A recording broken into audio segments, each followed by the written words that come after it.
आप देख रहे हैं आदिनाथ टीवी चैनल, अनादि से अनंत की धर्म यात्रा।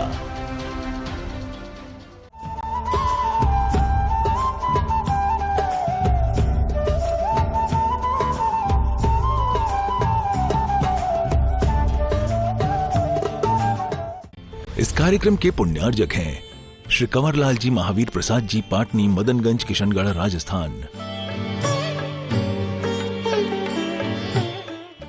पात्रों के माध्यम से चयन 14 तारीख को हुआ। कुछ पात्र शेष रह गए हैं।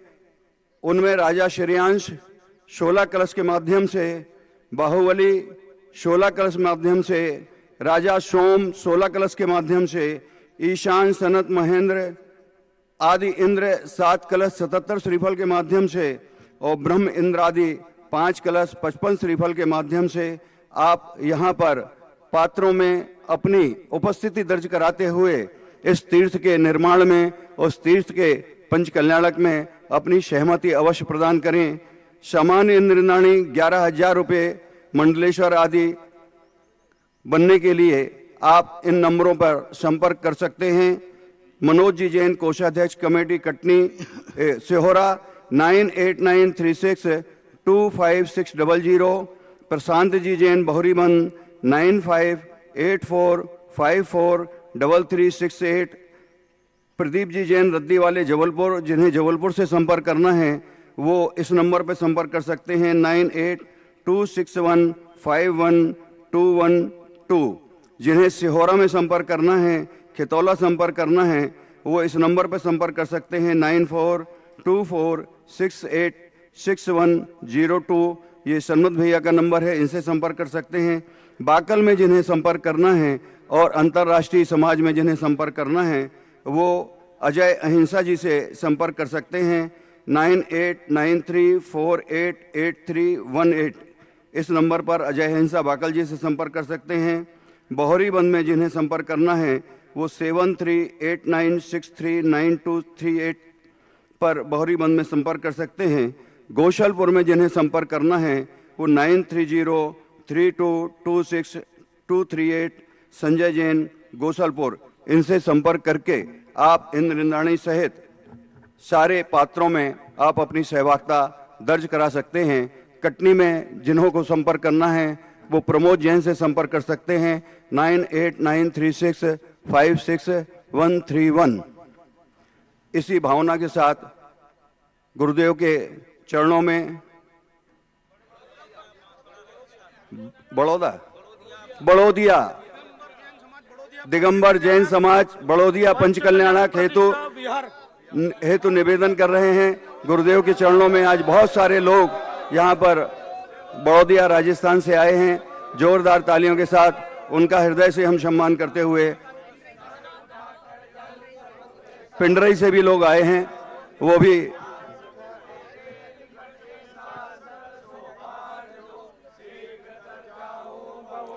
और जैसा कि आपको सूचना दी गई है, इस सूचना के अनुसार आप जगह जगह पर संपर्क करके इंद्रनाणी बनने के लिए 11,000 रुपया और एक सिंगल इंद्र बनने के लिए 6,100 रुपये की राशि फिक्स की गई है।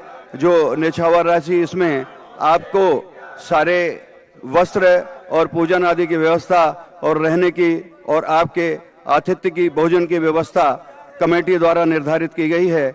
आप सभी इस तीर्थ के निर्माण में और इस तीर्थ के पंच कल्याणक में अपनी सहभागिता अवश्य दर्ज कराएं, ऐसा पूरी कमेटी आपसे विनम्र अनुरोध करती है। इन 4 पंक्तियों के साथ गुरुदेव के चरणों में आज की मंगल देशना के लिए आप सभी की ओर से, पूरी बड़ौदिया राजस्थान की ओर से और इस सभा मंडप में बैठे समस्त लोगों की ओर से गुरुदेव के चरणों में आज की मंगल देशना के लिए निवेदन कि अखबार से पूछो सुबह की चाय के साथ आता है, अखबार से पूछो सुबह की चाय के साथ आता है और शाम की चाय के साथ रद्दी हो जाता है। बस जिंदगी इतनी ही है, सांस लेने पर शुरू होती है, ना छूट पाए तो जिंदगी पूरी होती है। हे नादान बंदे जिंदगी में कुछ कर ले, हे नादान बंदे जिंदगी में कुछ कर ले, सांसों के रहते रहते सुधा भक्ति में रम ले, सांसों के रहते रहते सुधा भक्ति में रम ले। ऐसी परम भावना के साथ गुरुदेव के चरणों में अनंत कोटि नमोस्तु पूर्वक आज की मंगल देशना के लिए पूरी सभा की ओर से अनुरोध। गुरु जय श्री ओम नमः सिद्धेभ्यः। जय श्री ओम नमः सिद्धेभ्यः। जय श्री ओम नमः सिद्धेभ्यः। सर्वमंगल मांगल्यम सर्वकल्याणकारकम प्रधानम सर्वधर्माणां जैनम जयतु शासनम। पंच परमेष्टि भगवान की जय जय जय। श्री गुरुवर कुंद कुंद महाराज की जय जय जय। आचार्य श्री गुरुवर विद्यासागर महाराज की जय जय जय। विद्या शिरोमणि आचार्य समय सागर जी महाराज की जय जय जय। तीर्थोद्धारक निर्यापक श्रवण मुनि पुंग सुधा सागर जी महाराज की जय जय जय। क्षुल्लक त्रय की जय जय जय। नमोस्तु नमोस्तु नमोस्तु।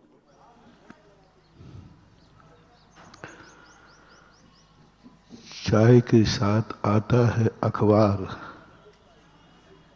शाम की चाय के बाद हो जाता है वह रद्दी।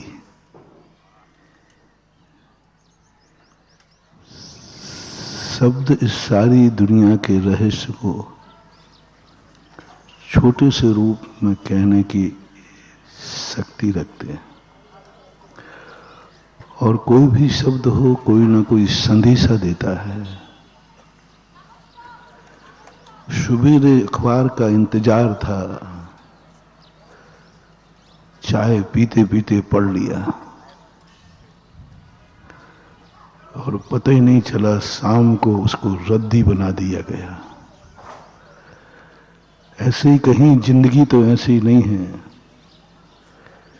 कि चाय पीते पीते जिंदगी आई और चाय पीते पीते जिंदगी निकल गई और जिंदगी की शाम हुई तो जिंदगी रद्दी हो गई।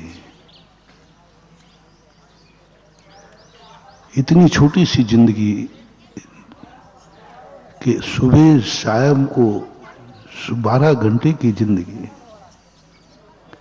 एक पर्याय की जिंदगी। यहां एक दिन एक पर्याय है। जिंदगी को हमने शुरू किया था बड़े जोर तोड़ से, बड़े उत्सव से। सारी दुनिया ने उम्मीदें लगाई थी, सबने उम्मीदें लगाई थी, लेकिन ना तो स्वयं की उम्मीद पूरी कर पाया और ना दुनिया की उम्मीदें पूरी कर पाया, और जिंदगी की शाम हो गई।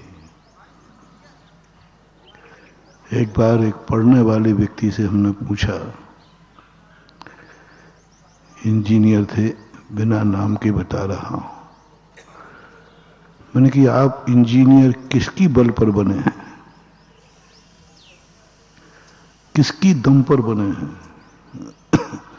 बोले पढ़ाई की दम पर। क्या पढ़ा है तुमने? तुमने सारी किताबें गिना दी। मैंने क्या क्या था तुम्हारे कोर्स में? तुमने सारी किताबें गिना दी, ये किताब पढ़ी, ये किताब पढ़ी, ये किताब पढ़ी। इसलिए हमने कि वो किताबें कहाँ हैं?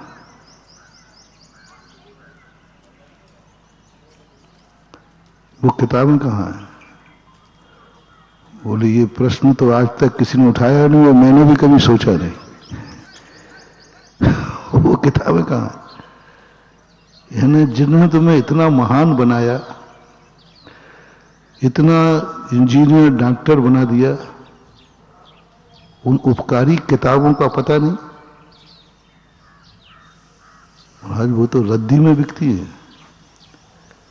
यानी जब तक परीक्षा नहीं हुई तब तक ही कीमत है, परीक्षा के बाद फिर वो रद्दी में बिकी। महाराज कहाँ होंगी? रद्दी में होंगी, कचड़े में होंगी, किसी चाट वाले के यहाँ चाट खा रहे होंगे लोग।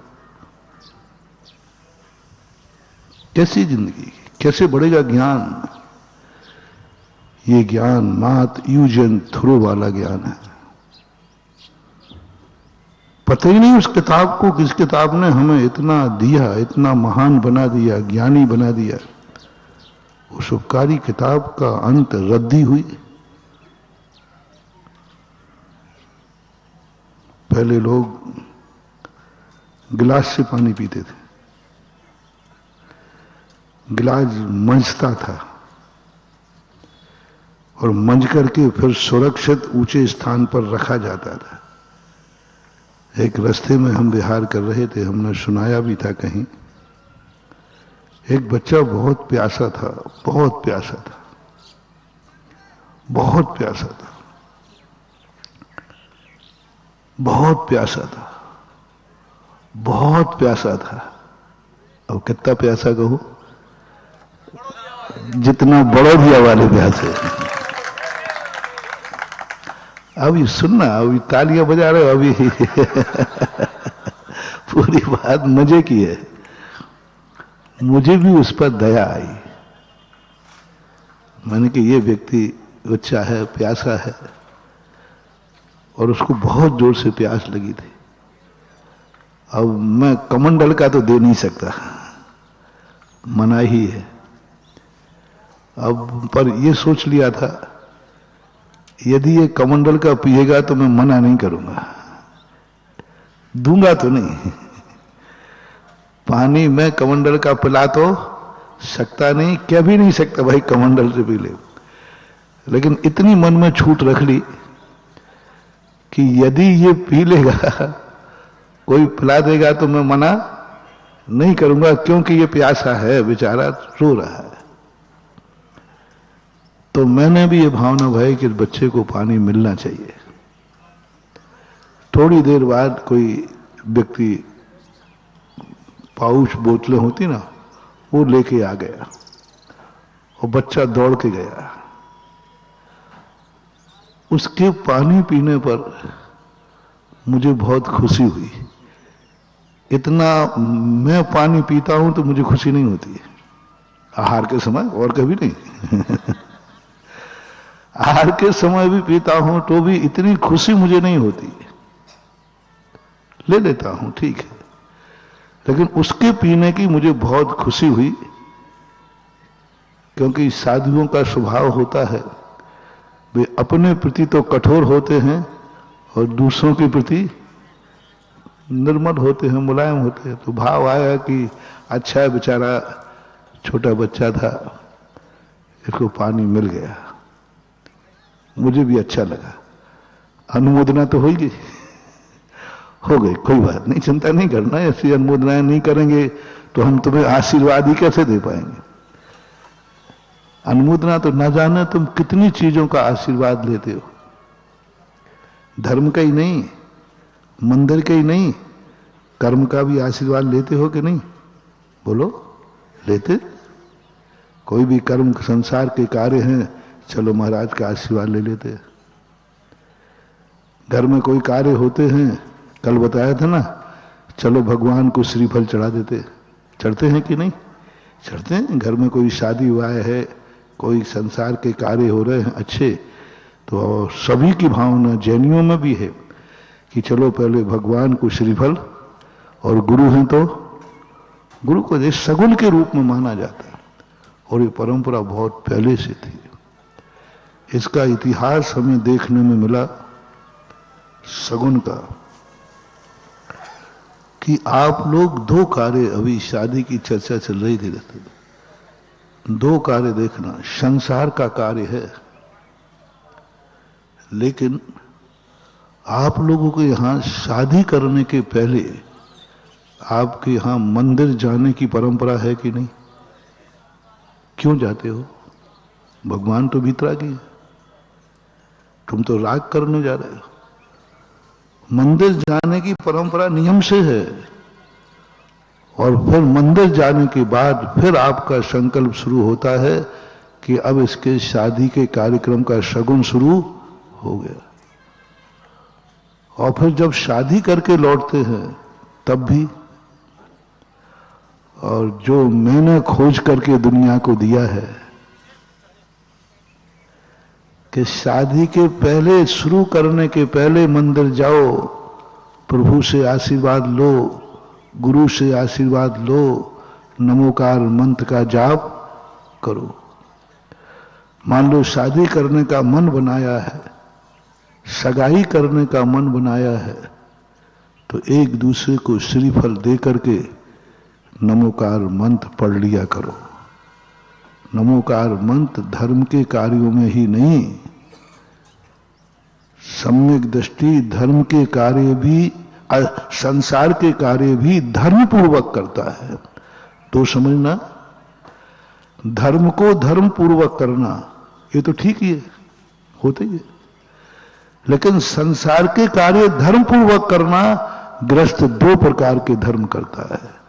हम लोग जो करते हैं धर्म पूर्वक धर्म करते हैं, क्योंकि हमारा संसार का कोई कार्य है ही नहीं। लेकिन आप लोग सम्यक दृष्टि हो, अविरत हो, ग्रस्त हो, आपका अकेला धर्म से ही काम नहीं चलेगा, आपकी जिंदगी में कर्म भी है, और कर्म एक ऐसा दलदल है कि कोई पता नहीं कब कहां गिर जाए, कब कहां फंस जाए। तो सम्यक दृष्टि कहता है, प्रभु मैं मानता हूं कि आप इस गृहस्थी के जंजाल से दूर हैं। कई लोगों ने कहा कि महाराज जी संसार के कार्यों में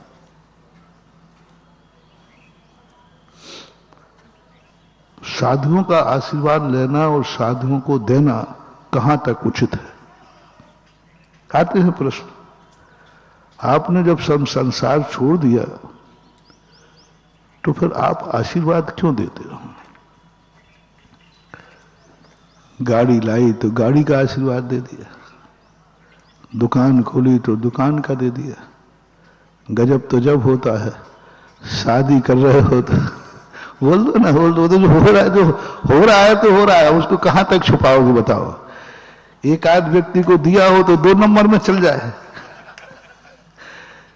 यहां तो आए दिन कोई ना कोई आ रहा है, और आप कार्ड भी रख जाते हो, वो तो पक्का प्रमाण पत्र है, और कई बार तो डाक से आ जाता है तो वो और पक्का हो गया कि आपने महाराज को भेजा है और महाराज ने फेंका नहीं है। इतना तो कर ही दिया ना, करते ही हो। तो महाराज ये कहां तक उचित है? और हमने कहा श्रावक, उन्होंने ये भी कहा श्रावक को संसार के कार्यों के लिए ना तो मंदिर जाना चाहिए, ना नमोकार मंत्र पढ़ना चाहिए, ना गुरुओं को बीच में लाना चाहिए, क्योंकि गुरु महाराज ये सब कार्य छोड़ चुके हैं, उनको बीच में नहीं लाना। मैंने की बात तो तुम्हारी अच्छी है, फिर ये और सोच लो, अच्छे कार्यों में, संसार के कार्यों में मुझे बीच में नहीं लाना। कल के दिन संकट आ जाए तो भी मेरा नाम मत लेना, फिर ध्यान रखना गड़बड़ नहीं। फिर देखो सब कार्यों के लिए संकट आ जाए, बुरे कोई बीमारी आ जाए, उस समय भगवान का नाम लेना चाहिए या नहीं? मुझे पता नहीं, आप लोग नियम ले लो तो कोई बात नहीं, मैं भी ले लूंगा, पहले तुम्हें लेना पड़ेगा। ठीक है महाराज, आज के बाद हमारे ऊपर कोई भी संकट आएगा, ना हम नमोकार मंत्र पढ़ेंगे और ना ही आपका नाम लेंगे, ना ही भगवान का नाम लेंगे। इतनी हिम्मत हो तो हो जाए। नहीं महाराज, संकट में तो लूंगा, संकट में तो नहीं लूंगा तो भी मुंह से निकल जाएगा, निकल जाएगा। न लेने पर प्रतिज्ञा भी कर लेना तुम कि ठीक है महाराज, मैं नियम लेता हूं, हम चाहे अच्छा का जिंदगी में होवे चाहे बुरा होवे, हम भगवान का नाम नहीं लेंगे। नियम भी ले लोगे ना बेटा, टूट जाएगा। अच्छे अच्छे नास्तिक आस्तिक बनते देखे, अच्छे अच्छे नास्तिक, जब कर्म की मार पड़ती है ना, तो जो भगवान का अभिषेक कहते हैं, ये तो जड़ की क्रिया है, ये तो गंदा पानी है, मूर्ति की सफाई है। कर्म की मार पड़ती है तो गधा के पैर धोते मिलते हैं। कुछ गलत कह रहे हो तो भैया बोल देना आप लोग। ऐसा हमने देखा है। पहले महाराज कोई मतलब नहीं है, क्या लेना देना हमें धर्म से, क्या लेना देना, ये सब गंदोदक है, ये तो जड़ की क्रियाएं हैं, ये तो व्यवहार हैं, ये तो बंद के कारण है। हाँ है। मैं तुम लोग कुछ भी बोलते हो ना तो मैं कभी गलत नहीं बोलता। हाँ बंद के कारण तो है ही। भगवान का अभिषेक, पूजन, आहार आदि क्रियाएं ये सब किसके कारण है? बंद के कारण है। महाराज बंद है आप जानते हो, हम नहीं जानता, फिर भी जान करके आप खुद करते हो और भक्तों से करवाते हो। बंद तो ही तत्व है, आश्रय बंद तो ही तत्व है। इन तत्वों को आप जानते, हम तो समझ रहे थे कि शायद आप जानते नहीं होगे, आपको ज्ञान नहीं होगा, इसलिए आप ऐसा करते हैं और भक्तों से भी करवाते हैं। आपको ज्ञान नहीं, आपको तो ज्ञान है, मन के भैया है। पूजा पाठ में मन के उसमें भी बंद होता है। अरे महाराज आपको मालूम है जानबूझ करके भक्तों से अभिषेक कराते हो और सबसे ज्यादा तुम ही कराते हो। कराता हो, फिर भी आप जान करके, मैंने कहा हाँ जान करके कराता, क्योंकि मेरा मन होता है। सुनना भैया, मैं जान करके क्यों कराता हूं। बंद होता है बराबर है, मंदिर बनाओ तो बंद है, मंदिर में पूजा करो तो बंद है, अभिषेक करो तो बंद है, महाराज के पास आए तो बंद है, नमोस्तु करोगे तो बंद है, आहार दोगे तो, और नमोस्तु किया जो कुछ भी करोगे तुम देव साधु सब में नियम से बंद होता ही है। और बंद तत्व हे है कि नहीं? 7 तत्वों में 2 तत्व सर्वथा हे हैं। अजीब और ले लो, वो साइलेंट है। आश्रव और बंद, ये 2 तत्व अपन को संसार में रुलाते हैं। जो योगन की चपलाई ताते होए आश्रव भाई, आश्रव दुखकार घनेरे बुद्धिवंत तेने निर्वेरे। इतना कहती, अच्छा महाराज आपको इतना ज्ञान है। अब आप लोग बताओ मुझे ज्ञान है कि नहीं? हाँ क्या पता, तुम लोग बुद्धू समझते हो तो समझो, हमें नहीं कोई नहीं समझता। ज्ञान है महाराज, इतना ज्ञान आपको है, फिर भी आप इसका उपदेश देते हो। सुनो मेरी बात महानुभाव, तुम लोग कहोगे तो फिर मैं मान लूंगा। मेरा एक ही भाव है, भगवान जिनेन्द्र देव का अभिषेक करेगा तो कर्म का बंध होगा ही होगा। लेकिन मैंने संसार का वो स्वरूप पढ़ा है, इसमें तो पुण्य का बंध होता है, और यदि किसी दिन इसके पाप का उदय आया तो ये गधे के पैर धोते पाया जाएगा। तो मेरी तमन्ना है कि मेरा भक्त की जिंदगी में कभी ऐसा दिन नहीं आए कि गधे के पैर धोना पड़े। इससे अच्छा है कि वो भगवान के गुरु को पैर दे। आप ही लोग बताओ, वो दिन आ सकता है जहां गधे के 2 पैर धोना पड़ेगा, और वो दिन मैं दे रहा हूं। प्रतिदिन भगवान के चरणों को, भगवान का अभिषेक करना पड़ेगा। दोनों में इज्जत वाला काम कौन है? बड़ौदिया वाले बताएंगे। जो इज्जत वाला हो, आप मुझे कुछ नहीं है? अरे जन्म जन्म तक प्रभु के चरण धोना पड़े तो भी इज्जत है। वो दिन कभी ना आए कि कभी गधे के पैर। और इस संसार में होता है महानुभाव, जिनने भगवान के पैर नहीं धोए, इन्होंने गुरु के चरणों का गंधोदक नहीं लिया, कर्म एक दिन गधे के पैर धुलवा देता है। कर्म एक दिन मैंने अपनी आंखों से देखा है, गधे के पैर धुलवा देता है। उनसे कहो भैया, कोई कह देवे कि भाई देखो तुम्हें ये बीमारी है, फलाना एक कुमार के गधा है, सुना है उसके पैर धो के पी लो तो शायद और आप लोग ऐसी बीमारी है, बंबई से वापस आ गए हो, सब तरफ से आपको मनाही कर दी गई। अंत में किसी ने कह दिया भाई एक और है थोड़ा डॉक्टर, नया डॉक्टर। झूठ मत बोलना बागड़ियो। बागड़ी नहीं, सारे संसार के लोगों से कह रहा हूं, बिल्कुल सब तरफ से तुम हताश हो चुके हो। किसी ने कह दिया कि देखो मैंने सुना है कि बहुत जबरदस्त गधा है, उसके पैर धोकर के पी जाओ तो अब अंदर बताओ कि अब तुम सब तरफ से टूट चुके हो, हताश हो चुके हो, और एक थोड़ी सी आवाज आई है डूबते को बोलो ना, तो मन क्या कहेगा कि अब इतना कर लिया तो कोई कहेगा ऐसा कभी होता है क्या, ये भी कहेगा मन, तुम्हारा मन कहेगा ऐसा कभी होता है क्या, गधे के पैरों में इतनी ताकत होती क्या, तो दूसरा मन कहेगा नहीं होती, लेकिन करके देख लेने में क्या बाधा है।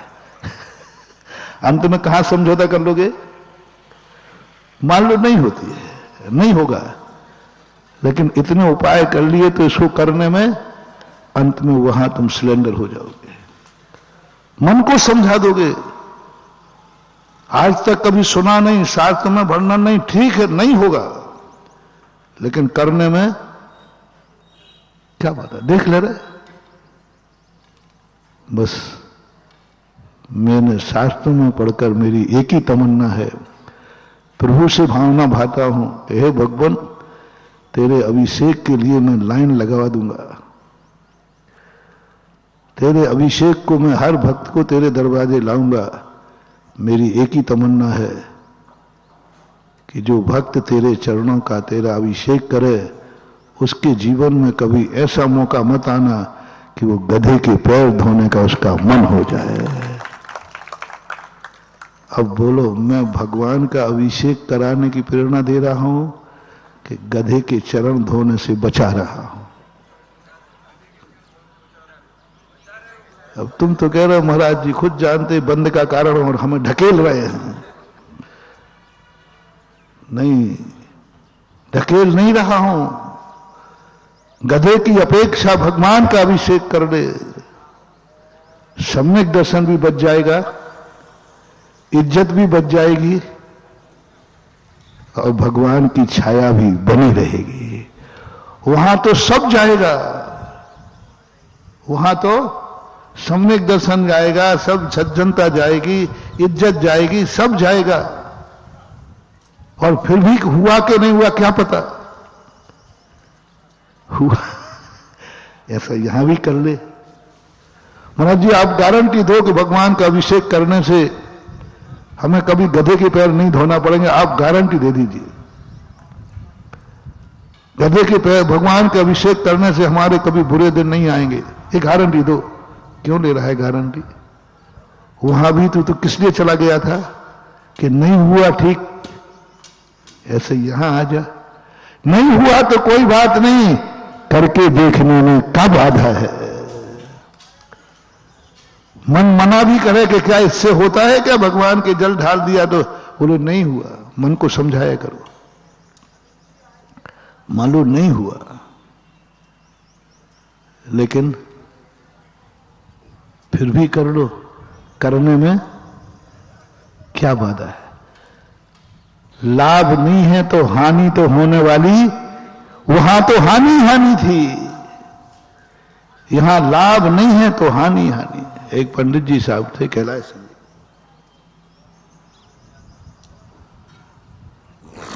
वो पानी छान के ले रहे थे स्टेशन पे, तो एक आधुनिक व्यक्ति आए, बोले भाई आप जैन हैं क्या? पंडित जी कहते हैं जिंदगी में सबसे पहले खुशी हुई कि लोगों ने मेरा परिचय दिए बिना मुझे जैन मान लिया। मैं सदा प्रश्नों में कहता हूं तुम कौन हो मुझे इससे मतलब नहीं, परिचय देने के बाद दुनिया समझ लेती है तुम कौन हो। तुम्हारी क्रिया देखकर कोई कह दे कि तुम जैन हो, जाओ अंगला भाव रिजर्व हो गया तुम्हारा, अंगला भाव तुम्हारा जैनी का रिजर्व हो गया। बेटे को देख कर कह दे कि इसका बाप यह है, जाओ वो बाप तुम्हारा रिजर्व हो गया। चेले को देख करके लोग कह दें कि इनके गुरु यह हैं, जाओ वो गुरु पद पक्का हो गया। भक्त को देखकर लोग कह दें कि इसके जिनेन देव का भक्त है, जाओ जिनेन देव तुम्हारे पक्के हो गए, विधेय क्षेत्र मिलेगा। तुम्हारी कोई ऐसी क्रिया करो जिससे लोग ये कहते हैं लगता है कि आप जिनेंद्र को मानते हो, हमने बताया नहीं, हो गया।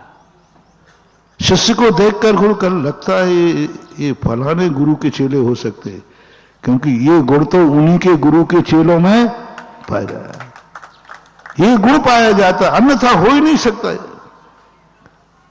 बेटे को देखकर कहे इसका बाप वही है, पक्का है, अन्यथा ऐसा हो नहीं सकता। तुम यात्रा करो, कहीं भी जाओ, तुम्हारा पानी पीते समय लोग कह दें लगता है ये जैन है।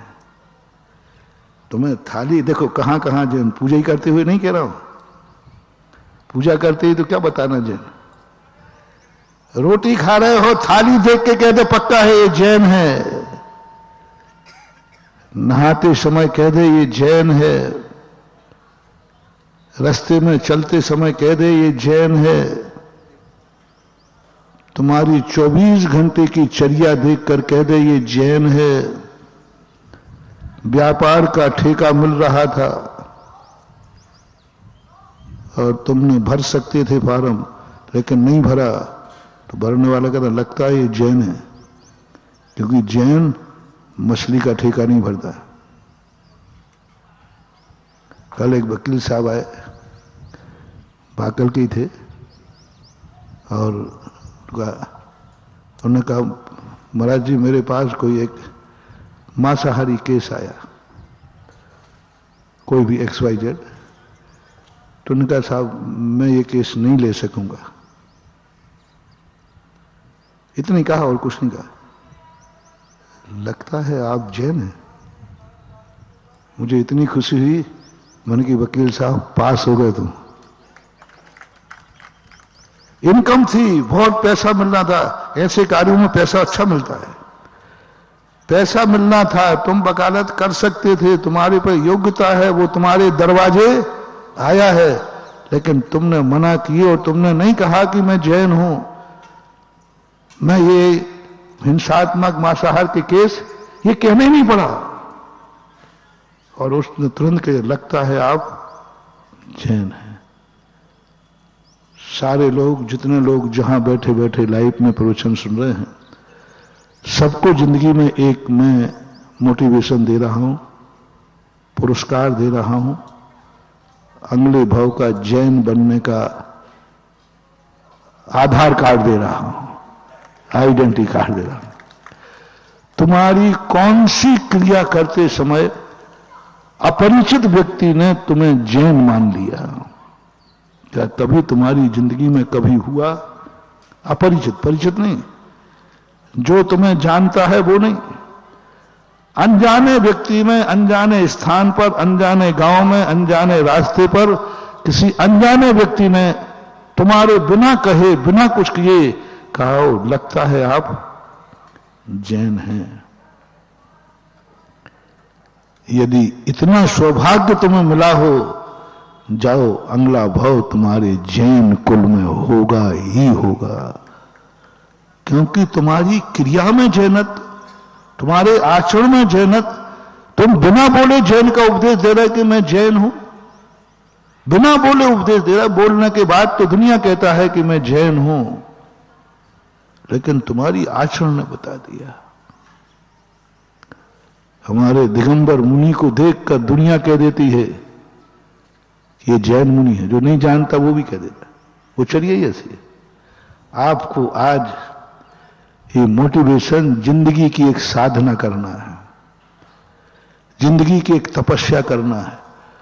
बहुत बड़ी तपस्या नहीं दे रहा हूं, कोई बड़े बड़े उपवास नहीं दे रहा हूं, बड़े बड़े दान की बात नहीं कर रहा हूं, बस जिंदगी में एक शब्द सुनने के लिए प्रयास करो कोई अपरिचित व्यक्ति तुम्हारी क्रिया देखकर कह दे लगता है आप जैन हैं। यह सौभाग्य तुम्हें कभी मिला हो तो बड़भागी हो, और नहीं मिला हो तो आज से शुरू कर देना, कर देना, कर देना। किसी होटल में जाना और वहां पर कहना क्यों सब्जी में प्याज लहसुन तो नहीं डला है। मैं तरीका बता देता हूं। क्यों सब्जी में प्याज लहसुन तो नहीं डला है, आलू तो नहीं डला है। तुरंत वो तुम्हारी तरफ देखेगा, क्या कहेगा? लगता है आप, बस हो गया काम तुम्हारा। भोजन की थाली ने तुमने कुछ नहीं बताया, होटल में इतना ही पूछा कि इसमें प्याज लहसुन तो नहीं डला है, इतने मात्र से वो तुमसे कहेगा भाई साहब के आप जैन हो। क्योंकि सारे जगत में मालूम है दुनिया में एक ही जाति तो दुनिया में है, किसी जाति के नाम से भोजन दुनिया में नहीं मिलता, मात्र मिलता है तो जैन जाति के। इस पर मुझे बहुत गर्व है। जहां जैनी नहीं है अमेरिका भी जानता है, प्लेन में भी जानते हैं, प्लेन में वो कैटर्स जानता है जो कोई धर्मात्मा नहीं है, उससे मात्र इतना ही कहना जैन भोजन लाओ, वो सब भूल जाते। कैसे थे हमारे जैनी? हमें ये नहीं कहना पड़ा कि क्या क्या चाहिए, मां जैन भोजन कह दीजिए, वो सब चीजों से अपने आप अवॉइड करके लाएगा साहब ये जैन भोजन। अमेरिका में कितने जैनी हैं, प्लेन में कौन जैनी है, फिर भी वो जैन भोजन को जानता है। अब देखना, अब तुम्हें दूसरा कारण भी बता रहा हूं, वो भी सुनो। ये तो हमने शाबाशी दे दी, अब थप्पड़ भी लगा दी एक आध। ओहो क्या होगा? उसने कहा लगता है आप जैन हैं, जैन भोजन ला के दिया, और तुमने कहा नहीं हमें तो चलता है। उसने कहा तुम जैन हो, आलू प्याज नहीं लेते हो, और तुमने क्या कहा? हमें तो चलता है। जाओ रे, 100 भवों तक बर्बाद हो जाओगे, जैन कुल का नाम नहीं मिलेगा, नीच कुलों में पैदा होगे जहां कोई तुम्हें छूने वाला भी नहीं मिलेगा। क्योंकि उसने जैन समझा और तुमने कह दिया हमें चलता है, चलता है। उसने कहा साहब बारात में जैनी भी आए हों, उसने घोषणा की भाई जो जो जैनी आए हों उनमें दिन में भोजन की व्यवस्था है। और उसने तुम्हारी तरफ ध्यान दिया, साहब आप तो जरूर, क्योंकि वो आपको दुकान पे आता था ना, सेठ जी मानता था ये तो बागड़ का जैन है। तो जैन साहब आप विकल्प नहीं करना, दिन में भोजन की व्यवस्था है। आगे बोल दो, जल्दी बोल दो, जो है सो है महावीर की। तुमने क्या बोल दिया? हमें तो चलता है, हम तो रात में, कोई फिक्र मत करो, कोई चिंता नहीं करो, हमें तो रात में महानुभाव, बहुत बर्बाद हो जाओगे। ऐसा निधत्त निकाचित कर्म बनेगा कि तुम ऐसी योनि में पैदा होगे जहां दिन में खा ही नहीं सकोगे, रात में खाओगे, उल्लू बनोगे, उल्लू, मार्जर बनोगे, मार्जर, निशाचर बनोगे, निशाचर। क्योंकि वो तुम्हें जैन मान रहा है और तुमने क्या कह दिया? हमें तो चलता है, हमें तो चलता है। कितना उल्टा हो गया। वो कहता है साहब आप जैनी हैं।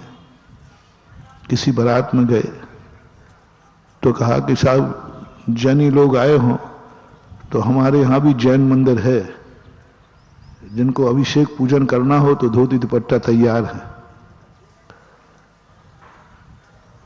और वो तुम्हें जानता था। सेठ जी अभिषेक करो, धोती दुपट्टा है, तैयार है। तुमने क्या कह दिया?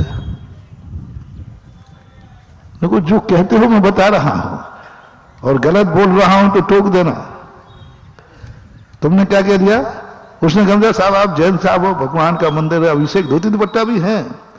तुमने क्या कह दिया?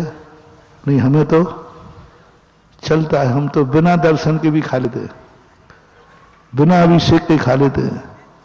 उस समय जो तुम्हारी बर्बादी होगी, उस समय जो तुम्हें अभिशाप मिलेगा, उस समय जो तुम्हारा डाउनफॉल होगा, ऐसे निधत्त निकाचित कर्मों का बंद करोगे कि तुम्हें कुछ भी जहां वहां जाओगे, जहां मंदिर का छोड़ो, जिनेंद्र का नाम लेने वाला भी कोई कौन लेते हैं मिलेक्ष खंडों में जन्म? यही जीव लेते हैं जिन्होंने कहा मुझे चलता है। और हम क्या बोल रहे हैं? किसी की बारात में गए तुम और तुमने किसी से सुबह उठ के पूछा क्यों भाई यहां मंदिर है क्या? अच्छा लगता है आप जैन? क्या धोती दुपट्टा मिलेगा क्या? तो लगता है कि आप जैन हैं। ओहो, कहां कितनी बड़ी प्रभावना कर दी। तुमने परिचय नहीं दिया, कुछ नहीं दिया, मात्र ये पूछा कि यहां जैन मंदिर है, उसने समझ लिया। क्या वहां धोती दुपट्टा मिलते हैं? समझ लिया कि ये जैन है। बस यही तो वरदान है। बड़ी बड़ी पूजा पाठ करने की नहीं बने तो कम से कम तुम्हारे नाम से जैन धर्म जाना जाए, तुम्हारे नाम से जाना जाए, और हो सके तो धर्म के नाम से तुम जाने जाओ। तुम्हारे नाम से धर्म जाना जाए और धर्म के नाम से तुम जाने जाओ, क्योंकि ये कर रहा है तो ये जैन ही है और ये धर्म की पूछ रहा है, इसका अर्थ है कि ये जैनत्व इसमें है। ऐसी परिणति होना चाहिए, ये पहचान तुम्हारी जिंदगी में बनना चाहिए, लेकिन नहीं बनती कई लोगों ने इस बार। तो अब इसी स्थिति को लेकर के मैं जानता हूं कि बंद होता है। व्यवहार की क्रियाएं हैं, ये धर्म का रूप नहीं है, ये धर्म का रूप नहीं है। दो प्रकार के धर्म कहे गए जैनाचार्यों ने।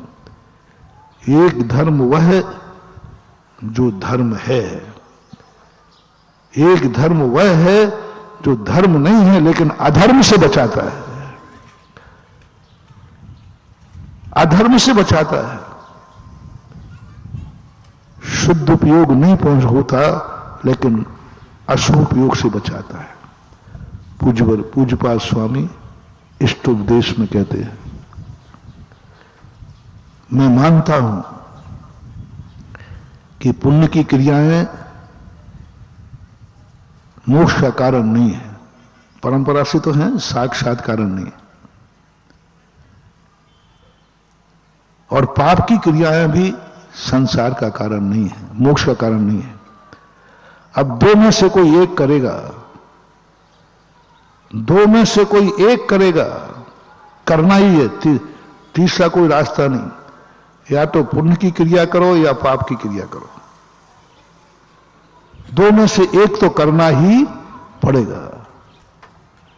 तो पुण्य की क्रिया तो तुम करोगे नहीं, तो अब कौन सी क्रिया बची? पाप की क्रिया। पुण्य की क्रिया का फल स्वर्ग है, पक्का है।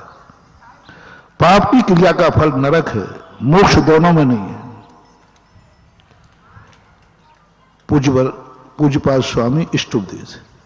पुण्य की क्रिया से स्वर्ग है और पाप की क्रिया से नरक है, और दोनों संसार हैं। नर नारकादि पर्याय सब संसार हैं, और दो में से एक तो करना ही है, निश्चित है। वही वाली बात, या तो जिंदगी में भगवान के कद पैर धो लो, गुरुओं के पैर धो लो, नहीं तो गधे के धोना पड़ेगा। धोना तो पड़ेगा, धोना तो पड़ेगा। पुण्य और पाप में से एक तो करना ही पड़ेगा, क्योंकि संसार अवस्था में कोई व्यक्ति निर्विकल्प नहीं हो सकता, शुद्ध उपयोग नहीं हो सकता, निष्कसाई नहीं हो सकता, अनादि संबंधेश्चः। चार घातिया कर्मों का बंद जीव को निरंतर अपन लोग कर रहे, निरंतर कर रहे, 24 घंटे कर रहे। तो अब दो में से एक का चयन करना है। तुम कहो कि हम दोनों नहीं करेंगे, वो दशा ग्रस्त की नहीं बन सकती। तब पूज्यपाल स्वामी कहते हैं, आपसे भी पूछना चाहता हूं, एक और भगवान के पैर धोने का है और एक और गधे के धोने का है। धोना तो पड़ेगा, धोना तो अच्छा कौन का लग रहा है? अब मैं नहीं ले रहा हूं नियम, तुम ले रहे हो। तुमने कहा, मैंने नहीं कहा अच्छा कौन है, मैंने तुम्हारे ऊपर छोड़ दी। लिख दो, आज प्रस्ताव पास करते गधे के पैर धोना अच्छा है, क्योंकि बागड़ के लोगों ने प्रस्ताव पास किया है। और मैं बागड़ में समाचार बोलूं, पहुंच ही रहा होगा, वो तो वहां सब बैठे होंगे। सभी कहेंगे, तुम जाओगे ना तो सब पीटेंगे कि तुम मूर्ख हो, क्या प्रस्ताव पास करके आए। अच्छा नहीं लगेगा। ठीक है, दोनों बंद के कारण है। पूज्यपाल स्वामी ने उदाहरण दिया, धूप और छाया है और तुम थक चुके हो, विश्राम करना है।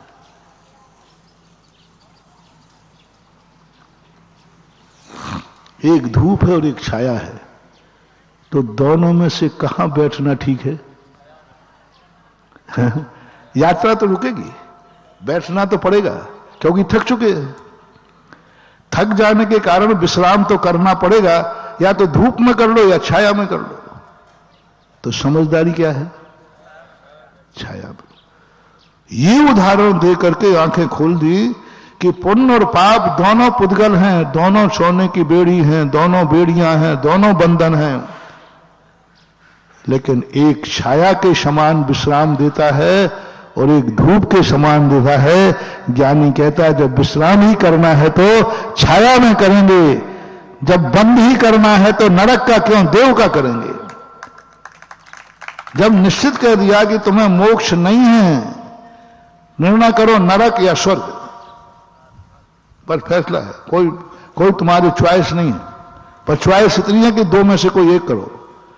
मोक्ष तो बंद है, पंचम काल में मोक्ष बंद है कि नहीं है। अब कहां जाना?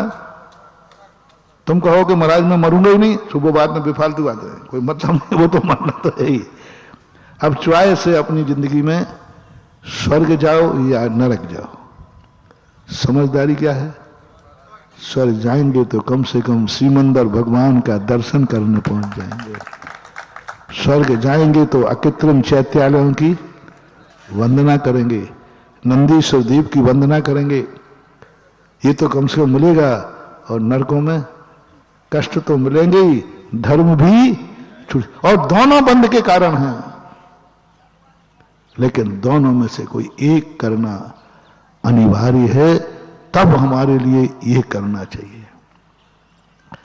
तो आपने तो ये कह दिया, अपना प्रसंग था कि अच्छे कार्यों में, सुख के कार्यों में, संसार के कार्यों में मंदिर में श्रीफल नहीं चढ़ाना, गुरुओं से आशीर्वाद मत लेना, शादी के समय, दुकान के समय, गाड़ियों के समय नहीं लेना चाहिए।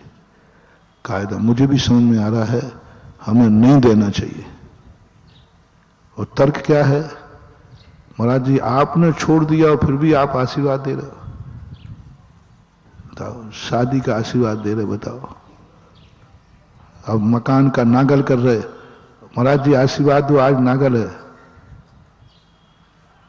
बोलो क्या करूं? हाथ उठता है कि नहीं? आज से बंद करूं?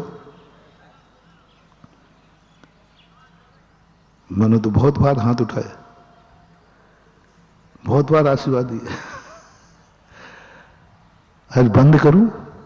लेकिन शर्त एक है, तो तुम लोग भी नियम ले लो कि आज के बाद हम किसी भी संसार के कार्यों में महाराज का आशीर्वाद नहीं लेंगे। बस तुम नमोस्तु नहीं करना, मैं आशीर्वाद नहीं दूंगा, क्योंकि मुझे आशीर्वाद देने का शौक नहीं है। हम आशीर्वाद कब देते हैं? नमोस्तु कर दो। पर नियम लेने के पहले सोच लेना, मैं भी सोच रहा हूं, एक एक मिनट सबको दिया जाता है। मैं भी सोच लूंगा आज से कभी इनको किसी संसार के कार्य का आशीर्वाद नहीं दूंगा, गाड़ी का नहीं, नागल का नहीं, शादी ब्याह का नहीं, जन्मदिन का नहीं, किसी का कुछ नहीं।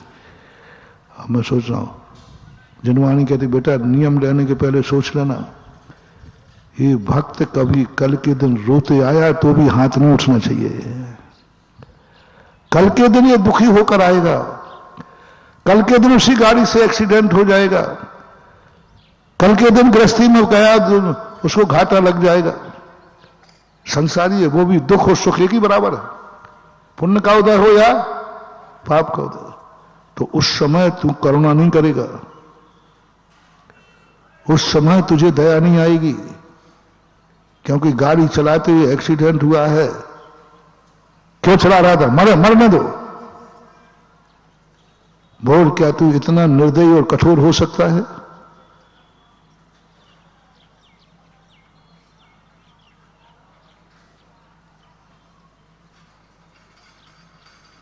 मैं नहीं हो पाऊंगा। मैं इतना कठोर नहीं हो सकता हूं, किसी को दुखी देख करके मुझे करुणा ना आए।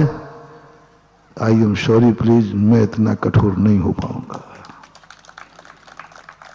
मैंने कहा ना, और बच्चे को प्यासा देखकर भी मुझे पानी उसको मिला खुशी, पानी उसको नहीं मिल रहा था दुख। अब मैं कैसे हो सकता हूं? अब हमने तो अपना निपटा दिया, अब तुम और बता दो भैया। जिन जिन को ये बात आती है उन लोगों से कहना कल के दिन, दुख के दिनों में कहीं मत जाना। मरो तो मर जाना, मरो तो मर जाना। दुख के दिनों में भगवान का नाम मत लेना, दुख के दिनों में मंदिर मत आना, दुख के दिनों में गुरु को मत पुकारना। हिम्मत हो तो ये नियम ले लो, है? टूट जाएगा, टूट जाएगा। अच्छे अच्छे नास्तिक जब कर्म की मार पड़ती है ना, सब चौकड़ी भूल जाते हैं। उनसे कहो भैया तुमने नियम था, अरे भाड़ में जाए नियम, अभी तो प्राण निकल रहे हैं, अभी तो प्राण निकल रहे हैं। मैंने एक पहले सुनाता हूं, कई बार सुनाया कि एक सज्जन थे, वो समय सार पढ़ते थे, खूब अच्छा सुना। आत्मा अलग है, आत्मा स्वभाव प्रभाव वन्नम, आत्मा मेरा नहीं, भगवान मेरा नहीं, पंच परमिष्टि मेरा नहीं, मात आत्मा। इतना अच्छी तरह पढ़ते थे कि मुझे बहुत अच्छा लगता था। एकदम शांत, कुछ नहीं, सब पर है, आत्मा है। हमेशा एक ही बात, इतने अच्छे लगते थे वो उनके बोलते समय। उनके देखो कितने बीतरागी है, घर में बैरागी, कोई मतलब नहीं, साफ पुद्गल की पर्याय है, साफ बेकार। आत्मा अजर अमर अविनाशी है। एक दिन उनको हो गया फोड़ा, यहां हुआ था, यहां वो मुझे ध्यान है, पूरी फोटो है। वो होता ना बाल तोड़, तो एक डॉक्टर, हम लोग तो बच्चे थे लेकिन अच्छा लगता था, वो डॉक्टर साहब तो बड़े थे, वो जानते थे। तो वो आए डॉक्टर साहब, तो डॉक्टर साहब बहुत दर्द कर रहा है। डॉक्टर को थे, नहीं शरीर अलग है, आत्मा अलग है साहब, आप तो मुमुक्षु हैं, आप तो निश्चय स्वरूपी हैं, आत्मा को कभी फोड़ा होता नहीं। ये तो पुद्गल की पर्याय है, ये तो सब असाता वेदनी कर्म है, ये तो जड़ है। पर वो डॉक्टर साहब थोड़ा धीरे करो, बहुत दर्द हो रहा है। डॉक्टर साहब ने कहा देखो थोड़ा दबाना तो पड़ेगा, और डॉक्टर साहब ने कहा दबाते हुए कहा चिंतन करो, आत्मा अजर अमर अविनाशी है, जिंदगी भर समय सार पड़ा है, जिंदगी भर आत्मा का अनुभव किया है, इस समय मौका है, करो, आत्मा अलग है, शरीर अलग है। और उन्होंने जोर से दबा दिया और उनके मुख से भाड़ में गई आत्मा, यहां तो प्राण निकल गए। मैंने अपने कानों से सुना है, माइक नहीं था लेकिन माइक से भी बहुत तेज आवाज थी। क्या शब्द निकला?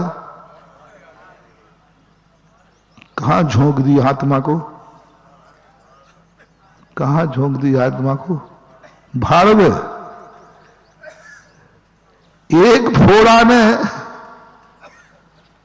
जिंदगी भर का 108 पड़ा हुआ समय सार को भाड़ में झोंक दिया। भाड़ में गई आत्मा, हमारे तो प्राण निकल गए। इसलिए मैं कहता हूं, तुम नियम तोड़ दोगे। जब अशुभ कर्म के उदय आएंगे, थोड़ा पुण्य का उदय चल रहा है, इसलिए तुम्हें भगवान अच्छे। पुण्य का उदय चल रहा है इसलिए अभिषेक अच्छा। पुण्य का उदय चल रहा है इसलिए पूजा पाठ। पुण्य का उदय चल रहा है इसलिए व्यवहार की क्रियाएं अच्छी नहीं लगती। थोड़ा सा पाप कर्म का उदय आ जाएगा तो पता नहीं तुम क्या क्या करते पाए जाओगे। इसलिए मैं भक्तों से कहना चाहता हूं, कम से कम हे भगवान, तेरे अभिषेक से मुझे मोक्ष मिले या नहीं मिले, बस इतना बनाए रखना कि मुझे गधे के पैर न धोना पड़े। जब भी संकट आवे तो मेरे मन में यही भाव आवे, चलो भगवान की शांति धारा कर लेते हैं। अब दो आवाजें लगा रहे हैं संकट की घड़ी में। एक आवाज आ रही है कि गधे के पैर धो ले ठीक हो जाएंगे, और एक आवाज आ रही है कि जिसका कोई नहीं है आजा भगवान की शांति धारा कर ले। दोनों आवाजें हैं, दोनों संकट वाले को हैं। समझदार होगा तो कहेगा चलो, नहीं हुए ठीक। कोई कहेगा ऐसा होता है क्या? ऐसा होता है क्या? अब दोनों को मैं कंफ्यूज कर रहा हूं। ऐसा होता है क्या शांति धारा से? ऐसे हो गए तो सारी अस्पतालें बंद हो जाएंगी, ऐसे होने लग जाए तो कोई मरेगा ही नहीं। ये सब दलीलें आप लोग देते हो। ऐसे हो जाए तो कर्म सिद्धांत फेल हो जाएगा, ऐसे अभिषेक शांति धारा से संकट दूर हो जाए तो फिर अस्पतालें काय के लिए, फिर काय के दवाई है काय के लिए? तो मानना मत। क्या कहना ना, भैया मान लिया, भैया मान लिया कि ठीक नहीं होंगे, लेकिन करने में क्या बिगड़ता है? अब उससे भी कहा कि गधे के पैर धोने से कभी बीमारी दूर होती है क्या? तो वो कहा हाँ होती तो नहीं है। फिर लेकिन भैया नहीं होती है, ठीक है। आगे अब आप बोलो, नहीं होती है पक्का है, लेकिन करने में क्या बिगड़ता है? वो कंफ्यूज होकर के गधे के पास चला गया, तुम कंफ्यूज होकर के भी जिनेंद्र के पास आए हो, ध्यान रखना। वो कंफ्यूज होकर के ये संतोष करके चला गया, अरे नहीं होगा ठीक तो करने में क्या बिगड़ जाता है, शायद तुक्का लग जाए। ऐसे ही तुक्का यहां लग जाना तो भैया कि ठीक है अभिषेक करने से कोई ठीक नहीं होते, लेकिन करने में, बोलो आगे, करने में क्या बिगड़ता है? शायद तुक्का नहीं लगे तो कोई तुम्हारी बेइज्जती नहीं करेगी, कोई तुम्हारी बेइज्जती नहीं होगी, क्योंकि तुम जन्म देव का अभिषेक करके लौटे हो। तुम्हारी इज्जत बढ़ेगी, तुम्हारी शान बढ़ेगी, पुण्य बंद करके लौटे हो, सम्यक दर्शन को सुरक्षित करके लौटे हो। ऐसा परिणाम जब अपनी जिंदगी में आने लग जाता है, तब विचार करना चाहिए कि ये क्रियाएं किस रूप में हमारी जिंदगी में आती हैं। तो हमें कुछ ऐसा टाइटल, चाहे ऊपर से करो चाहे बाहर से करो, तुम्हारे बिना बोले तुम्हें कुछ ऐसा करना है, बिना बोले समझ जाए लोग कि तुम उस बाप के बेटे हो। तुम लोगों के पिताजी अच्छे हैं कि बुरे हैं? बुरे हों तो कोई ऐतराज नहीं,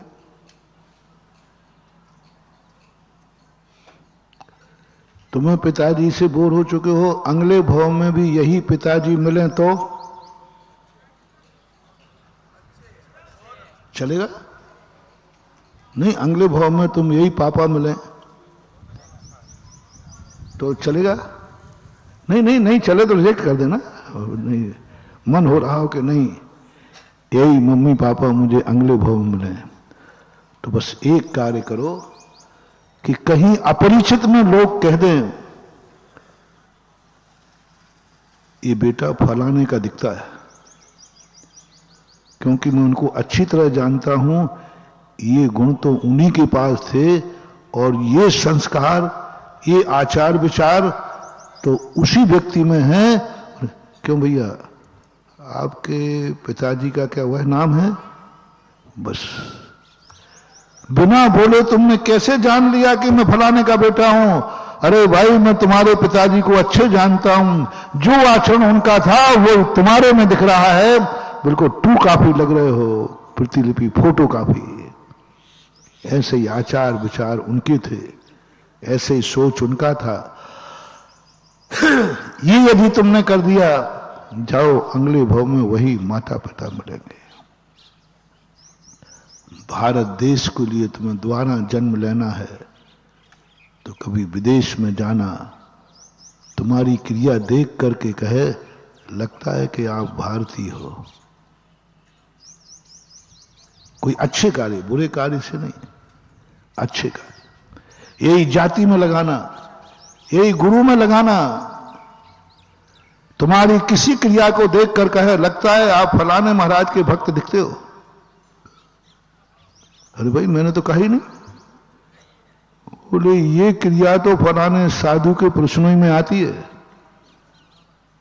जाओ अगले भाव में भी वो गुरु, उन जैसा गुरु तुम्हारा रजिस्टर्ड हो गया।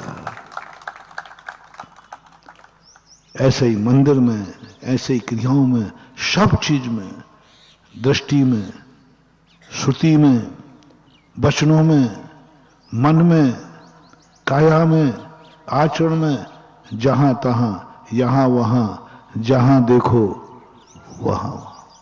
भोजन की थाली में जैन, पानी के गिलास में जैन। पंडित जी की बात बताइए तो पंडित जी ने कहा इतना आनंद आया कि मेरा छानने से बिना बताए किया उन्हें कि लगता है आप जैन हैं।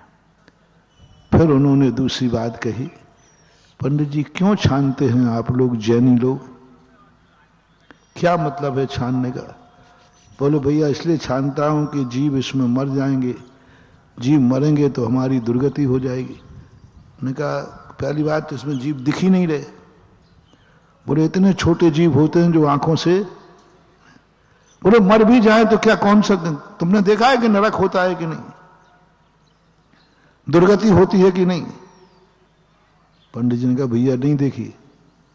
जब नहीं देखी है तो काय कोई ढोंग धतूरे कर रहे हो? तो पंडित जी साहब बोले भैया मैंने तो नहीं देखा कि नरक है कि नहीं, तुम नरकों में देख के आए हो कि नहीं है? तुम कैसे कह रहे हो कि नहीं है? शायद 3 लोग घूम के आए हुए, तुम कैसे बोल रहे कि नहीं है? जैसे अनुमान से तुम बोल रहे हो कि नहीं है, मैं बोल रहा हूं है। तो उन सज्जन ने कहा, बोले पंडित जी नहीं हुआ तो?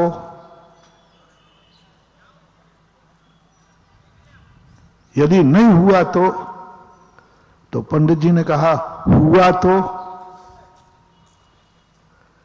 यदि नहीं हुआ तो पानी छानने में कोई घाटा नहीं है, और हुआ तो तुम्हारी दुर्गति है, हमारी सदगति है।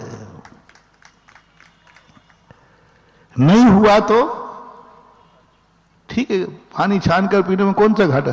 पानी छानने से शायद पानी की प्यास नहीं बुझाता होगा, क्या फर्क पड़ता है? अरे कचरा सही, छानने में कोई घाटा नहीं। यदि नहीं हुआ तो कोई घाटा नहीं, हुआ तो मेरा नंबर लग जाएगा। वो महाशय नास्तिक थे, नास्तिक। उन्होंने कहा, उन्होंने पंडित जी के पैर पड़ लिए आज पहली बार धर्म समझ में आया। नहीं हुआ तो कोई बात नहीं, घाटा तो है ही नहीं। क्या बिगड़ गया, क्या बिगड़ गया। एक बार एक सज्जन आचार्य जी के दर्शन करने बहुत दिनों से जा रहे थे, तो मैंने यूं कह दिया कि जाओ आचार्य जी का आशीर्वाद ले आओ। तो बिगड़, महाराज जी बहुत हो गया आचार्य जी पास जाते जाते, मालूम कितने बार गया हूं मैं, कितने श्रीफल चढ़ा चुका, कितना पेट्रोल खर्च कर चुका। वहां जाओ, मैंने बोलते हैं ना, आशीर्वाद देते हैं ना, देखते हैं, और इतनी भीड़ होती है कि धक्का और खाते हैं। खूब भरा हुआ था, और मैंने कि पारा गर्म दिखता है। मैंने इतने कहा कि नहीं, जाओ आचार्य जी पास जाओ, आशीर्वाद लो। और वो तो खड़े होकर बरस पड़े, क्योंकि भरी बंदूक थी, और इतने जम के बरसे। मैंने कहा हाँ भैया, मेरे गुरु में ये कमी है कि वो सामने वाले की मेहनत नहीं देखते, आने वाले को आशीर्वाद नहीं देते।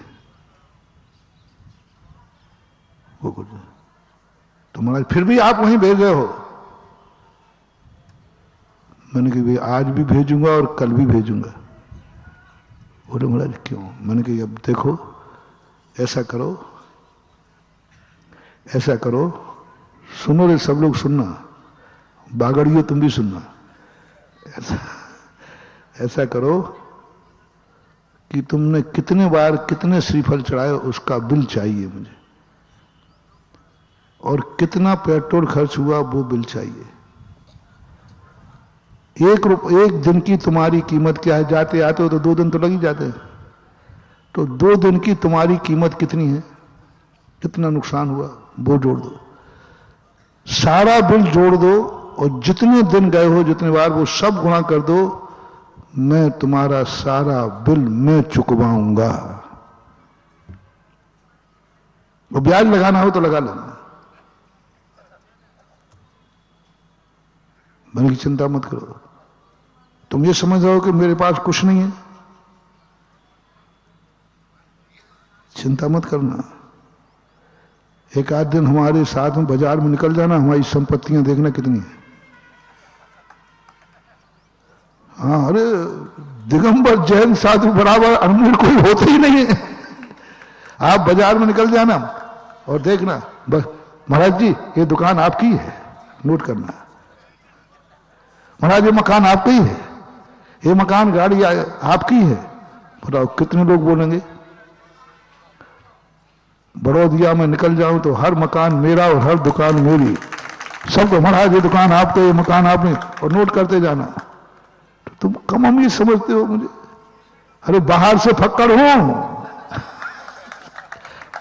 बाहर से कछु दिखे नहीं, अंदर चमके वाके नूर, हम तो उन्हीं चरणों के दास हैं। मैंने ये बता भाई बिल कितना है, मैं चुकाऊंगा तेरा, मैं तेरा पाई पाई चुकवाऊंगा। हमारे भक्त अभी जिंदा हैं। अरे इस मुख से जो भी निकलता है भक्त उसे तुरंत झोली में झेलते हैं। तुम लाओ तो सही बिल, पर शर्त एक है, शर्त सुनना।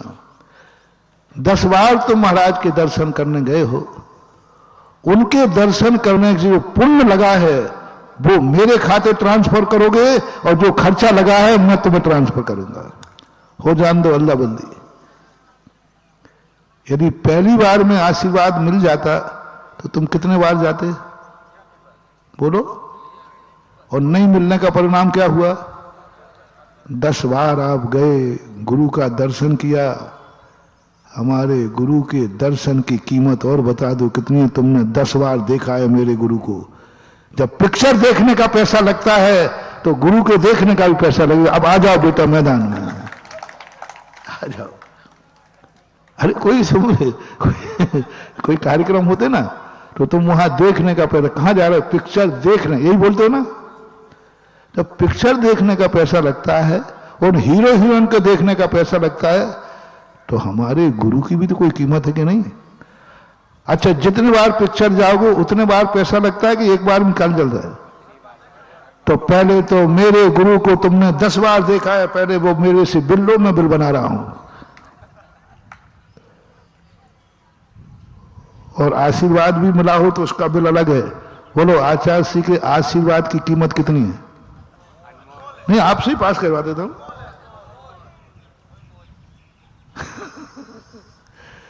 आचार्य श्री की नजर पड़ जाए तो, आचार्य श्री के 2 शब्द मिल जाए तो ये बिल तो चुका वापस, भाई ये बिल मुझे जमा कर दे। ये सोचना चाहिए। हम इतने बार मंदिर गए, मेरा कुछ नहीं हुआ। अरे पहली बार में हो जाता तो इतने बार मंदिर नहीं जाता। लेट इसलिए किया गया कि तू अधिक से अधिक पुण्य कमा सके। पहले बार में यदि काम हो जाता तो काम हो गया। तुम बहुत स्वार्थी हो। अपना काम बनता, आगे आप बोल दो, बाहर में जाए जनता। इसलिए कर्म सोचता है इनको अभी लगे रहने दो धार पर, जिससे इनका शुभ उपयोग बना रहेगा। जितने लोगों पर संकट आए हैं, तुरंत क्यों दूर नहीं किया गया? द्रौपदी पर संकट आया, उसी समय क्यों नहीं धर्म में रोका? उसी समय क्यों देवता ने नहीं रोका जिस समय धर्मराज ने दांव पर लगाया था? उसी समय आ सकता था देवता, खबरदार। उस समय क्यों नहीं आया देवता जिस समय दुर्योधन ने, दुशासन ने द्रौपदी के बाल पकड़े थे? उस समय आ जाता, खबरदार। उस समय क्यों नहीं आए वो देवता जब शेर सुदर्शन को भरी सभा में अपमानित किया जा रहा था? उस समय क्यों नहीं आए जब सोनी की सजा बोल रही थी? नहीं आए। उस समय क्यों नहीं आए जिस समय विदेही को वनवास भेजा जा रहा था? गर्भवती थी, लव कुश पेट में थे कि नहीं? कहां गए थे सारे देवता? क्यों नहीं आए उस समय? उसी समय आ जाते देवता, न्याय का न्याय कर देते। क्यों जंगल में भेजा? आ सकते थे देवता कि तुम गलत कर रहे हो। आकाशवाणी हो जाना चाहिए थी, नहीं आए। जंगलों में कितने संकट उठाए, नहीं आए। अग्नि का कुंड तैयार किया, नहीं आए। कब आए? बस अब बचने का कोई उपाय, अग्नि में कूदते ही देवता ने आकर अग्नि का कुंड कर दिया। और अपन जैसे लोग प्रश्न उठाएं, हमने भगवान की एक माला तो फिर भी कछु हो ही नहीं रहो। इसका अर्थ भगवान कहता है जब तक 100 मालाएं नहीं होंगी, क्योंकि मुझे मालूम है कि एक माला में करती तू पहली माला के बाद फिर माल गिरने पहुंच जाएगा। और मुझे कितनी माला फिरवाना है तुमसे? धर्म कहता है, कर्म कहता है मुझे 100 माला फिरवाना है, और तू 100 कब फेरेगा? बोलो ना। पहले ही में हो गया तो? हमें बहुत अच्छा एक उदाहरण आया, मैं सदा सुनाया करता हूं कि नहीं महाराज आप काम, हमारा काम हो जाए फिर भी हम माला फेरते रहेंगे। हाँ बता रहा हूं। एक व्यक्ति माला फेर रहा था। सबसे अच्छी माला कब फिरती है? सुख के दिनों में नहीं, दुख के दिनों में। मंदिरों में मैंने इतनी अच्छी माला फिरते नहीं देखा जितनी अच्छी माला ऑपरेशन थिएटर के बाहर फिरती है। वहां सबसे ज्यादा मच्छर होते हैं बाहर, बिच्छू भी आ जाए तो कोई बात। बहुत बढ़िया माला, इतनी एकाग्रता से माला फिरती है। मरीज ऑपरेशन थिएटर में हो और तुम फिर माला देखो, क्या गजब की माला फिरती है। आधी माला हुई है, शेयर करना। आधी माला हुई है। भगवान ने सोचा, कर्म ने सोचा, बड़ा दुखी है, बड़ा परेशान है, चलो जल्दी काम कर दो इसका, जल्दी ठीक हो जाए। मरीज ऑपरेशन सफल हो गया, मरीज होश में आया, माला भी आधी है। अब वो और दूसरा व्यक्ति फिर रहा था, आवाज आई, मरीज मर गया, ऑपरेशन फेल हो गया।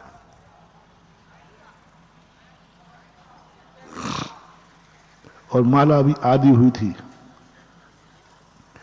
पूरी करोगे? देखो जो है सो झूठ तो बोल रही नहीं। देखो अपन सब बैठे हैं मीटिंग में, अंदर की दशा प्रकट करना अपन को। कोई मैं तुम्हारे लिए नहीं कर रहा हूं, अपन सब बैठ करके अंदर की दशा को पकड़ेंगे, अपन कहां हैं, क्या स्थिति है। आधी माला फिरी, मरीज फेल हो गया ऑपरेशन, आवाज आई कि मरीज मर गया, ऑपरेशन फेल हो गया। झूठ मत बोलना, माला पूरी करोगे? अब मर गया तो मर गया, ठीक है, माला क्यों छोड़ू? मर गया तो मर गया, माला क्यों छोड़ूं? क्या ये भाव सोचने की बुद्धि रहेगी उस समय? क्या उस समय तुम्हारा धर्म दृढ़ता रहेगी? अरे मर गया, ठीक है, कर्म का उदय था, माला क्यों छोड़ूं? कितने % लोग आधी माला छोड़ देंगे? परसेंटेज बताओ। सब लोग देख रहे हैं अपने 99.99 कह दो, महाराज 100 भी कह दो तो कोई बाधा? चलो कोई बात नहीं महाराज जी, आप समझो, आप लोग बाबा जी बन जाते हो तो ऐसी बातें आने लगती तो दुनिया भर की। आप ग्रस्त समझो महाराज जी, ऑपरेशन फेल हो गया, हमारा सब कुछ लुट गया, और आप कह रहे हो माला पूरी करके दिखाओ। नहीं नहीं नहीं कहूंगा, मैं तुम्हारे साथ हूं ना, चिंता नहीं करना। यदि जब तेरी जमानत दी जाएगी मैं दूंगा, इसने आधी माला छोड़ी थी, तो मैं कहूंगा भगवान आप समझो बात, खिला दें। वो कितने संकट में है, कितना दुख होगा उसका, सब कुछ बर्बाद हो गया, मैं तुम्हारी जमानत दूंगा और तुम्हारी भी पूरी माला का फल दिलवाऊंगा, पक्का है। देखो तुमने आधी माला पर, मरीज फेल होने पर आधी माला छोड़ दी, मैं तुम्हें पूरी माला का फल दिलवाऊंगा, तुम्हारे साथ मैं खड़ा रहूंगा। और तुम्हें मालूम है मेरी जमानत सुप्रीम कोर्ट में भी चलती है। सुप्रीम कोर्ट है ना, अपने जनन भगवान के सामने। मैं कहूंगा भगवान देखो अन्याय नहीं करना, ग्रस्त है बेचारा, मरीज मर गया तो अब कैसे माला फेरे, दुखी आदमी मोही आदमी है, और भगवान मेरी बात मानेंगे, पक्का है। बस शर्त एक है, यदि तुम्हारे माला फेर रहे थे और अंदर से आवाज आ गई कि मरीज ऑपरेशन ठीक हो गया है और मरीज सामने से आ रहा है, अब और बता दो, जल्दी बोलो। बोले महाराज जी अब काय के लिए पूरी माला करूं? आप भी पागल हो, जो काम आधी माला में होता आधी माला में जब काम हो गया तो आप पूरी आधी छोड़ दोगे तो अब माफ नहीं किया जाएगा। हमें भगवान को जवाब देना है, तुम्हारी आधी माला पर पूरी माला भरवाने का पुण्य तुम्हें दिलवाना। इसका जवाब दो कि जब तुम्हारा ऑपरेशन ठीक हो गया, सफल हो गया, अब भी क्या पूरी माला करोगे? अब काहे के लिए? मन क्या कहेगा? काम था सो। और कुछ लोग करेंगे भी, स्पीड बढ़ जाएगी, स्पीड बढ़ जाएगी, विशुद्धि घट जाएगी। उसके पहले जो तुम एकाग्र कंसंट्रेशन होकर फिर रहे थे, अब वो मन नहीं लगेगा, अब तो निपटाना है। जय हो, बस ये गड़बड़ हो रहा है। बुरा होने पर छोड़ दिया तो माफ किया जा सकता है, तुम्हारा तो अच्छा होने पर तुम छोड़ दोगे, ये माफ नहीं किया जाएगा। पुण्य के उदय में धर्म छोड़ देते हो, अच्छे दिनों में धर्म छोड़ देते हो। अमीर आदमी धन छोड़ देता है, एक गरीब मंदिर नहीं आता तो कोई बात नहीं, तुम अमीर नहीं आ रहे हो मंदिर, कोई नीच कुल में जन्म लेने वाला अभिषेक नहीं कर रहा है तो तुम उच्च कुल में लेके नहीं कर रहे हो, क्या करूं तुम्हारे साथ?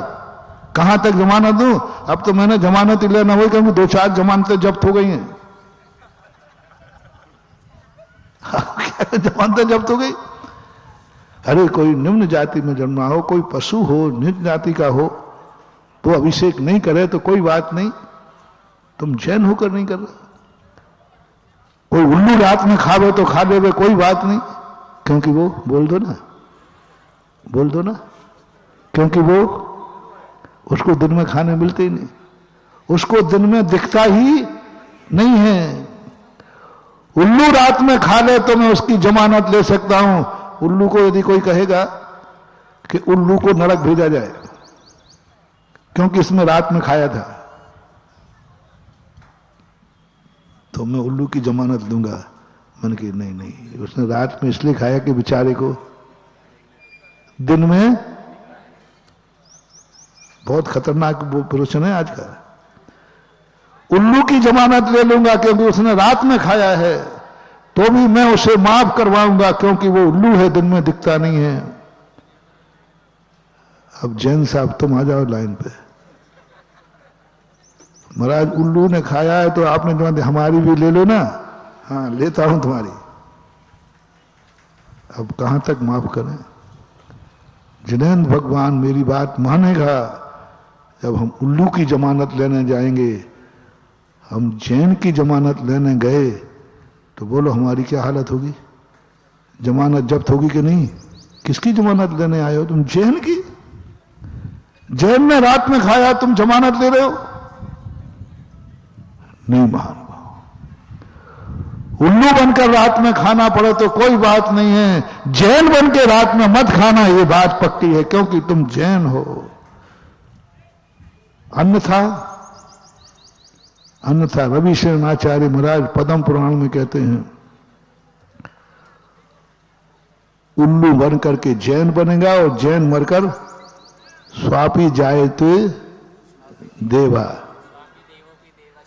स्वापी देवोपि देवस्वः जायते धर्म क्लिवसात्, जायते धर्म क्लिवसात्।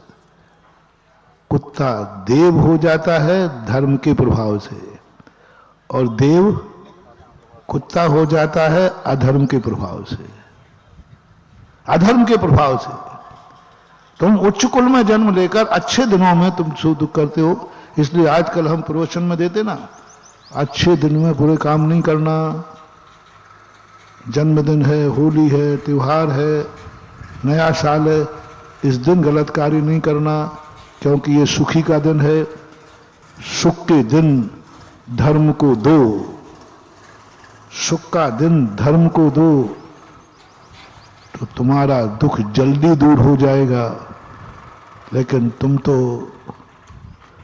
मरीज मरेगा तो माला छोड़ना है, और मरीज बचेगा तो माला छोड़ना है, और हमें माला फिरवाना है। बीच का रास्ता बताओ, क्योंकि मरीज मर गया तो माला, जल्दी बोलो, बंद हो जाएगी। मरीज बच गया तो माला बंद हो जाएगी। अब पूरी माला कैसे कराऊं? आधमरा रखूं? अब पूरी माला कब होगी?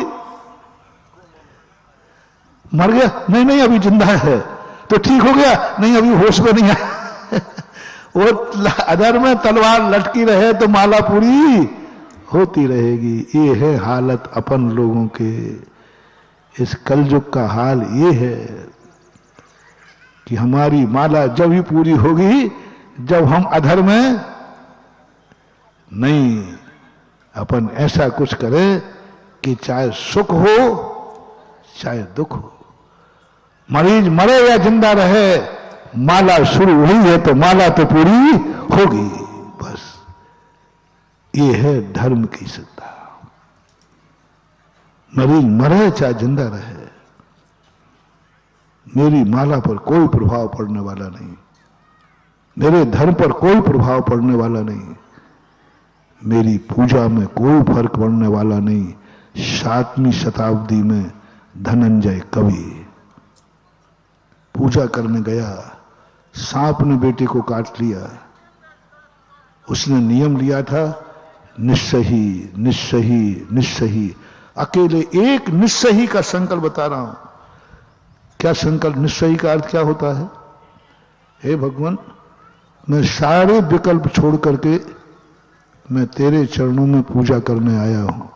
जब तक मेरी पूजा नहीं होगी तब तक संसार में तेरे और मेरे अलावा कोई मेरा, निस्सही का अर्थ होता है निश्चल, तू और मैं, इसके अलावा कोई नहीं है दुनिया में मेरा। मैं सब विकल्प छोड़ के आया हूं, निस्सही निस्सही निस्सही, दो के अलावा कोई नहीं। धनंजय कभी पूजा करने पड़े, बेटे को सांप ने काट लिया। लोगों ने कहा बेटे सांप, बोले मेरा कोई है ही नहीं, मैं तो संकल्प किए बैठा हूं। बेटे को टेबल पर आके रख दिया, बोले रख दिया, मेरा तो मैं और भगवान के अलावा मेरा कोई, मेरा तो नियम है, मेरा तो नियम है, चाहे बेटा मरे चाहे जिंदा हो, पूजा तो पूरी होगी, क्योंकि हमने निस्सही संकल्प में डगमगा जाते हो। हाँ हो जाएगा तो ठीक, नहीं हो जाएगा तो ठीक, तो कछु नहीं होना। ऐसा दुर्ना, मर जाएंगे तो मर जाएंगे, लेकिन माला तो पूरी, पूजा तो पूरी होगी। सब कह रहा देखो देर मत करो, बेटा को नीला पड़ रहा है, मर ही गया, बोले ठीक है। और जैसे ही शांति पाठ पढ़ा, शांति पाठ के बीच में शायद एक आध धारा आती है, वो आता ना शांति जनम शशि निर्मल भागम, और जैसे ही धारा की बेटा बैठ गया, बोले पापा तो भी कोई हर्ष नहीं, बेटा मरा पड़ा है तो खेद नहीं, बेटा बच गया तो हर्ष नहीं। पूजा चलती रही दोनों में, तब होता है चमत्कार। हो जाए महाराज तो मनोती मनोती मनोती, हो जाए तो 1.25 किलो चांदी का छत्र चढ़ाएंगे, हो जाए, और नहीं हुआ तो ठन ठन गोपाल, काम होवे या नहीं होवे छत्र तो चढ़ेगा, काम होवे या छत्र तो, बचे या ना बचे माला तो फिरेगी। दृढ़ता लाओ, हाँ ये नहीं होगा तो ठीक है, ये नहीं होगा तो दूसरा रास्ता है, इस दवाई से नहीं होगा तो दूसरा डॉक्टर है, हाँ तो बदल दे लो बेटा डॉक्टर, हाँ ठीक तो हो गई नहीं, और जो जीवन बीमा मिलना है वो भी, इसलिए एक डॉक्टर की दवाई खा के मरो रे, जिंदा नहीं, जिंदा नहीं, एक डॉक्टर की दवाई खा के, थोड़ा बोलो, मैंने एक बार मैंने बोल दिया, एक डॉक्टर की दवाई खा के मरो तो मरना भी पड़े तो मर जाओ, कम से कम LIC तो मिल जाएगी। और 10 डॉक्टरों खाया तो वो कहेगा उसके से मरे, वो कहते उससे मरे, पता चला कि एक साधे सब सदे, सब साधे सब जाए। अब एक को साधोगे तो परीक्षा तो होगी, एक को माला पूरी फेरोगे तो कुछ तो गड़बड़ होगा, नहीं कोई गड़बड़ नहीं होगा, चमत्कार होगा। हाँ, और यह स्थिति समय आपका हो रहा है। तो आज जो मूल विषय बना कि अपनी जिंदगी में उसे पकड़ने का प्रयास करो जो हमारे जीवन का ऐसी रूप बने जो हमारी पहचान बन जाए, हम धर्म की पहचान। इस कार्यक्रम के पुण्यार्जक थे श्री कंवरलाल जी महावीर प्रसाद जी, पाटनी, मदनगंज, किशनगढ़, राजस्थान।